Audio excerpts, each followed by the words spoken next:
reason we're doing it, and for our children. So let me introduce Art Robinson. He's running against Peter DeFazio in Congress number 4. I didn't know that was him. I read, a friend of mine sent me his email, his brochure. web page. The brochures are right over there too, and buttons and stuff. You know, our country has a I lot sent of him some money. I read I know it's going to be okay. Yeah, he's definitely got to get DeFazio out of her. And she has always been able to depend upon her wild cards. Every time our country has been in trouble throughout our history, her people, patriotic Americans, productive people, have always stepped forth and done unusual things and saved us from whatever trouble we were in.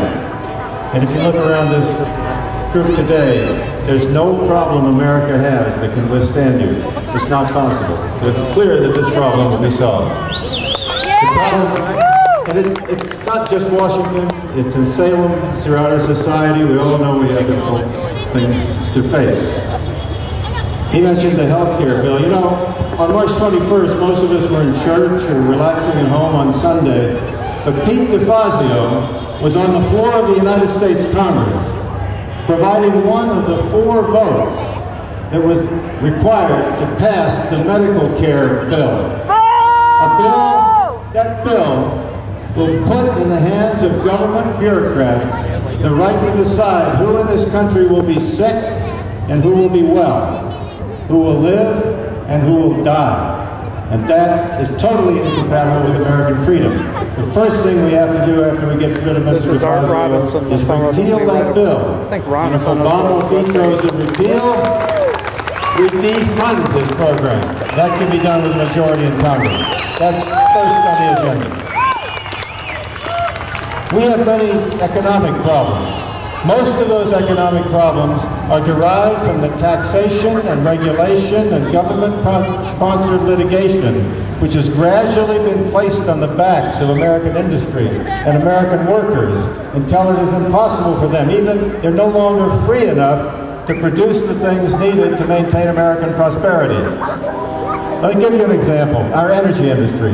Our energy industry underlies all of our other industries, but they're all suffering, whether it's Oregon logging, Oregon farmers, or energy, or our steel mills that have disappeared. They're all suffering from the same thing. But think about our energy industry. For 30 years, our engineers have not been able to build a nuclear power plant. For 30 years, our engineers have not been able to increase the amount of coal, oil, and natural gas power that we have. They have suffered under government regulation and taxation, which has taxed away their capital and regulated away their freedom to produce. It was expected in 1976 that the American people would build the equivalent of 50 nuclear power stations, 1 in each state. But our government prevented that from happening. Do you know what the cost has been? The cost in ungenerated electricity to the American people has been $10 trillion, $100,000 for every American family. Now we are competing against the Chinese. The Chinese are right now building 132 nuclear power plants and 1,000 coal-fired plants.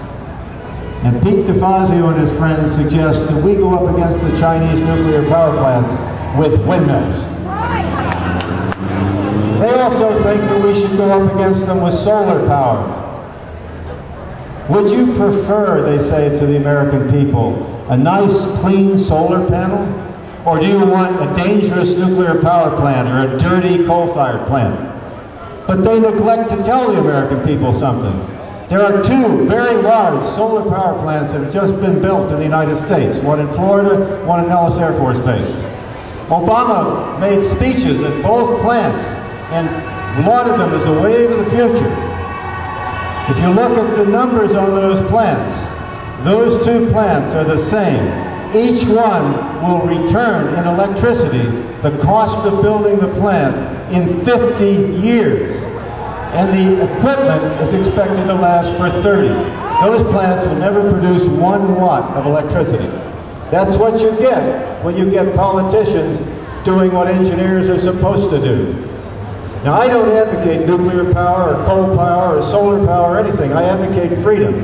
We need to return the freedom to our businessmen, our engineers, our entrepreneurs to compete.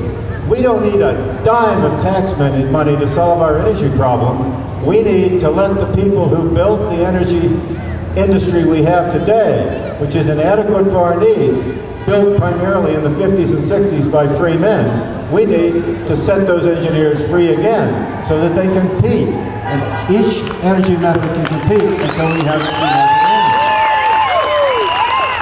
We need to do a lot of things. We need to secure our borders, we need to defend our country, and we need to repair our economy, not just for ourselves and our children and our grandchildren, but for people throughout the world to whom America is the example to which they look as they struggle to free themselves from poverty and free themselves from tyranny. We owe this example to the entire world, not just to ourselves. We have to solve these problems. Now, I'm going to beat Pete DeFazio, and I want to beat him everywhere. And the first place I want to beat him is on the University of Oregon campus. And today, I'm formally challenging him to debate me on the University of Oregon campus. Now, Pete thinks that those students at the Oregon University are not smart. He thinks that the liberal faculty over there has got them all wrapped up. They've been brainwashed them. But Pete is wrong. Those professors are not very good at politics, and they're lousy teachers. And the students on that campus are smart. And I think if I go on that campus to debate Pete DeFazio, those smart students are going to be able to tell the difference between the platitudes of a career politician and the truth from an American scientist. Right on.